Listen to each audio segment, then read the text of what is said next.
Hello दोस्तों, KLD classes में आप सभी का स्वागत है। इस समय आप सभी को पता है कि भारत और नेपाल के बीच में ज़मीनी विवाद चल रहा था, लेकिन ज़मीनी विवाद तो एक स्थान पे था। लेकिन ऐसे समय पे प्रेजेंट टाइम में देखा जा रहा है कि ज़मीनी विवाद से आगे ये बढ़कर जो पारिवारिक रीति रिवाज जो रिश्ते होते थे, रोटी बेटी का जो रिलेशन है भारत और नेपाल के बीच में, उसमें भी दरार आ चुकी है। क्योंकि नेपाल देश ने एक ऐसा नियम बना दिया है कि उसके बारे में आज हम विस्तार से बात करेंगे। तो चलिए शुरू करते हैं कि क्या ऐसा नेपाल सरकार लाने जा रही है जिसके कारण से माना जा रहा है कि आने वाले समय में भारत और नेपाल के बीच में जो रिलेशन बना हुआ था, हजारों करोड़ों वर्षों से जो बना हुआ है, उसमें ज़रूर कुछ ना कुछ रुकावट आ जाएगी। दुनिया भर में शादी के बाद पति का घर ही दुल्हन का घर हो जाता है। जैसे भारत और नेपाल के मध्य रोटी बेटी का संबंध, चाहे इधर के नेता या उधर के नेपाल के नेता कोई भी उदाहरण देता है तो इसका जरूर जिक्र करता है कि रोटी और बेटी का। लेकिन इस संबंध पर कुछ संकट जरूर आ गया है। ये संकट कुछ इस प्रकार है। नेपाल की सत्तारूढ़ पार्टी जो अर्जेंट में इस समय केपी शर्मा ओली वहां के प्रधानमंत्री है, उनकी जो सरकार है, नेपाली कम्युनिस्ट पार्टी या माओवादी के सचिवालय की एक बैठक में नेपाली पुरुषों के साथ विवाह करने वाली विदेशी महिलाओं को शादी के 7 वर्ष बाद नागरिकता देने के फैसले को अनुमति दे दी गई है। सचिवालय की बैठक में पार्टी में जो पार्टी के नेता है, उन्होंने फैसला लिया है कि जिसके प्रस्ताव को संसदीय राज्य मंत्रालय और सुशासन समिति संसद को भेजेगी, वहां से पारित होने के बाद यह पूरे देश में लागू हो जाएगा। फैसले की जानकारी देते हुए पार्टी के प्रवक्ता नारायण काजी श्रेष्ठ ने बताया कि सचिवालय की बैठक में नेपाली पुरुष से शादी करने वाली विदेशी महिलाओं, अब विदेशी ये भारत की भी हो जाएंगी, किसी भी देश की हो, सभी इसको मिला के बनाया गया है। विदेशी महिला को 7 साल बाद अपनी पुरानी नागरिकता, जैसे अगर भारत की रहने वाली हैं तो अगर वो नेपाल की नागरिकता लेने जा रही हैं तो उनको भारत का दिखाना होगा कि हम भारत से त्याग पत्र लेके आ रहे हैं और भारत की नागरिकता को त्याग दे रहे हैं, उसके बाद नेपाल के ले रहे हैं। तो वही बताया गया कि अपनी पुरानी नागरिकता त्यागने का प्रमाण या उससे जुड़ा प्रमाण पत्र दिखाकर नेपाली नागरिकता दी जाएगी। इनका कहना है कि यह कानून भारत सहित सभी विदेशी महिलाओं पर लागू होगा। ये नहीं कि भारत नेपाल का पड़ोसी देश है तो इसे छूट दिया जाएगा, ऐसा इसमें कोई भी प्रावधान अभी तक का सरकार ने नहीं बताया है। विपक्ष की राय जानने से पहले यहाँ पे आप सभी को एक इंपॉर्टेंट इन्फॉर्मेशन दे देना, साथ ही आप सभी को ये भी जानकारी होनी चाहिए कि नेपाल का जो कॉन्स्टिट्यूशन, जो संविधान है, वो क्या कहता है। किसी भी दूसरे देश की जो महिलाएं होती हैं, ब्याह शादी करके आती हैं, उनको कैसे, किस आधार पर नागरिकता दिया जाए, इसके बारे में यहाँ पे लगाया गया है। तो ये जो पॉइंट नंबर 6 है, अगर आप नेपाल के संविधान में देखेंगे तो जो आर्टिकल नंबर 11 है, उसमें जो पॉइंट नंबर 6 है, वहाँ पे आप पाएंगे कि नेपाली पुरुष से विवाह करने वाली विदेशी महिला कानून के अनुसार नेपाल की नागरिकता ले सकती हैं। ऐसे में नहीं है कि यहाँ से हैं तो आपको आएंगे तो ऑटोमेटिक मिल जाएगा, ऐसा नहीं है। हर जगह से कोई भी किसी भी देश में आता है तो उसको एक नियम, कानून, प्रक्रिया बनाया जाता है कि इस डॉक्यूमेंट को भरना होगा, इतने दिनों के बाद आपको नागरिकता मिलेगी। तो ये जो पॉइंट है वही इसमें दिया गया है कि नेपाली पुरुष से विवाह करने वाली विदेशी महिला कानून के अनुसार नेपाल की नागरिकता ले सकती है। नागरिकता कानून के अनुसार विदेशी महिला को नागरिकता लेते समय वैवाहिक संबंध और पूर्व नागरिकता त्यागने के प्रमाण पत्र प्रस्तुत करने होते हैं। उसके बाद ही इस देश या अर्थात नेपाल की नागरिकता उस महिला को प्रदान किया जाएगा। एक्ट में संशोधन के बिल के बारे में नेपाली कांग्रेस और तराई केंद्रित जो दलों के नेता हैं, उन्होंने बताया कि संविधान के अनुसार पिछले प्रावधान को जारी रखा जाना चाहिए, लेकिन वर्तमान सरकार के पास विधानमंडल व संसद के दोनों सदनों में बहुमत है। नागरिकता बिल को वर्तमान सरकार के निर्णय के अनुसार पारित किया जा सकता है। इस संशोधन का विरोध कर रहे तराई क्षेत्रों के जनता समाजवादी पार्टी के नेता लक्ष्मण लाड़कर ने बताया कि वर्तमान सरकार के फैसले पर आपत्ति जताई है। इन्होंने बताया कि नेपाल और भारत के धार्मिक और सांस्कृतिक संबंध रहे हैं, इसलिए इस तरह की व्यवस्था ने लोगों की भावनाओं पर हमला किया है और सबसे ज़्यादा नुकसान भारत और नेपाल के रिलेशन पर पड़ेगा और इसे सबसे अधिक प्रभावित अगर देखा जाएगा तो नेपाल ही होगा।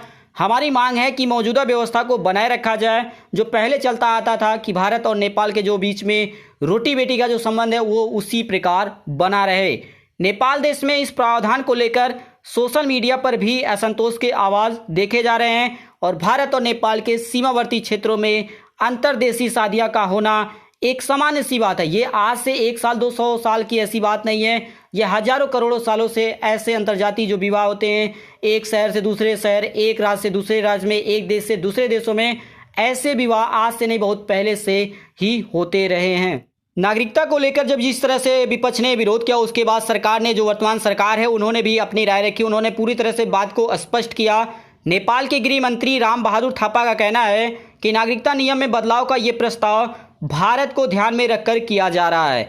आप सभी को याद होगा जब भारत के रक्षा मंत्री राजनाथ सिंह ने कहा था कि नेपाल देश का भारत देश के साथ रोटी बेटी का रिश्ता है जिसे दुनिया की कोई भी ताकत नहीं तोड़ सकती। लेकिन अब नेपाल के इस कदम से लग रहा है कि रोटी बेटी का ये रिश्ता कमज़ोर हो रहा है और जल्दी इस पर संकट आने वाला है।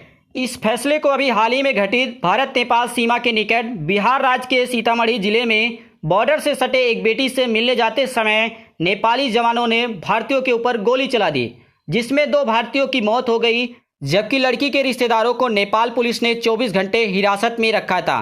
नेपाल के गृह मंत्री राम बहादुर थापा ने यह दावा किया कि भारत विदेशी महिलाओं को शादी के 7 वर्ष बाद नागरिकता प्रदान करता है। इसी के कारण नेपाल देश भी अब भारत की महिलाओं के साथ साथ पूरे देश की जहां पे भी नेपाल के नागरिक शादी ब्याह करेंगे उनको भी 7 साल के बाद ही नेपाल की नागरिकता देगी। अब ऐसे में ये भी हमें समझना होगा कि भारत में क्या है नियम कानून जिसके आधार पर किसी दूसरे देश की महिलाओं को जो शादी ब्याह करती हैं उनको किस आधार पर नागरिकता दिया जाता है।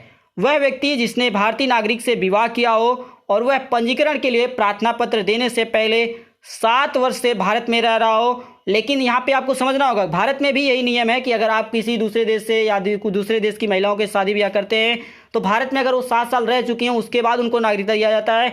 लेकिन यहाँ पे एक पॉइंट समझना होगा, लेकिन धार्मिक और सांस्कृतिक तौर पर एक दूसरे से जुड़े भारत नेपाल पर यह नियम लागू नहीं होता है। आज शादी करके आप जाइए, आपको तुरंत भारत और नेपाल में नागरिकता मिल जाती थी, लेकिन अब इस नियम के बाद ऐसा नहीं होगा। इसके लिए 7 साल तक इंतजार करना ही पड़ेगा। कम्युनिस्ट पार्टी की जिस बैठक में इस नए प्रस्ताव को मंजूरी दी गई है इसमें जो सदस्य थे वो 9 पुरुष ही थे। हर देशों में कोई ना कोई नियम जो कानून बनाया जाता है वो समस्या का समाधान करने के लिए बनाया जाता है, लेकिन आपको यहाँ पे ये भी समझना होगा कि कुछ ऐसे नियम कानून होते हैं जिसके कारण से अगर वो समस्या के समाधान करने के लिए बनाया जाता है लेकिन उससे समस्या और पैदा हो जाएगी। तो यहाँ पे मैं 6 पॉइंट बात करूंगा कि 6 ऐसी चुनौतियाँ सामने आएंगी नेपाल देश के सामने अगर ये ऐसा बदलाव किया जाएगा।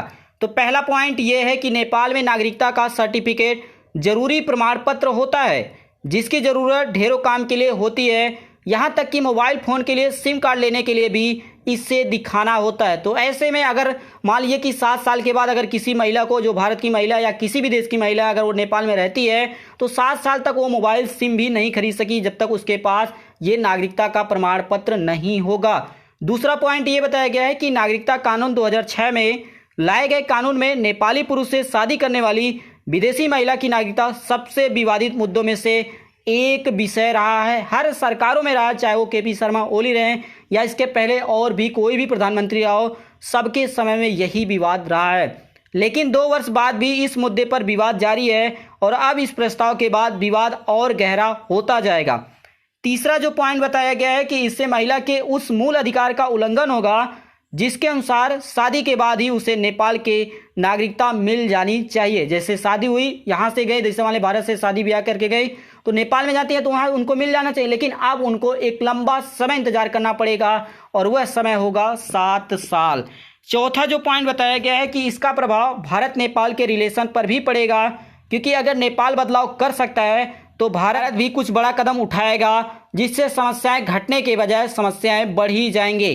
पांचवा जो पॉइंट बताया गया है कि इस कानून का सबसे ज़्यादा प्रभाव नेपाल देश के तराई क्षेत्रों में रहने वाले लोगों पर पड़ेगा, क्योंकि तराई के इलाकों में रहने वाले लगभग सभी परिवारों के जो वैवाहिक संबंध हैं वो भारत के बिहार राज्य, उत्तर प्रदेश राज्य और दूसरे राज्यों में रहने वालों से हैं। तो ऐसे में पूरा लगभग जो तराई क्षेत्र पड़ेगा नेपाल का और भारत के जो ये राज्य है उत्तर प्रदेश, बिहार और कई और राज्य हैं वो इससे प्रभावित होंगे। और जो लास्ट पॉइंट बताया गया ये सबसे इंपॉर्टेंट है, ये सभी को ध्यान रखना होगा, चाहे वो भारत के लोग हों या नेपाल के होंगे। तो ये है कि नागरिकता कानून में संशोधन के कारण वर्तमान सरकार से वे नेता भी नाराज हैं जो महिलाओं के भेदभाव को खत्म करने के पक्ष में। वो सोचते हैं कि जो महिला पुरुष में भेदभाव किया जाता रहा उसको दूर करने के लिए ये अच्छा समय था, लेकिन ऐसे में जो भेदभाव कम होने के जगह पे ये अब भेदभाव और बढ़ जाएगा। तो इसलिए माना जा रहा है कि इसके लिए कारण से जो विपक्ष की पार्टी, अभी तो भारत सरकार की ओर से कुछ इस पर अभी आया बयान नहीं आया है, तो ऐसे में जैसे बयान आएगा उसके बारे में तो हम बात ही करेंगे। लेकिन अभी तक का जो नेपाल सरकार है उसके जो विपक्षी लोग हैं उन्होंने अपने बात किया है। इसी प्रकार से बने रहिए। आपकी क्या राय है इस नए अधिनियम के बारे में, आप भी इस वीडियो के नीचे कमेंट बॉक्स में बता सकते हैं। और जिस म्यूज़िक जो हमने बात किया कि पीपाया प्लस में, आप वहां पे जाकर अपने हिसाब से हर प्रकार के सॉन्ग को सुन सकते हैं। इसी प्रकार से बने रहने के लिए आप सभी दोस्तों का KLD क्लासेस की ओर से धन्यवाद।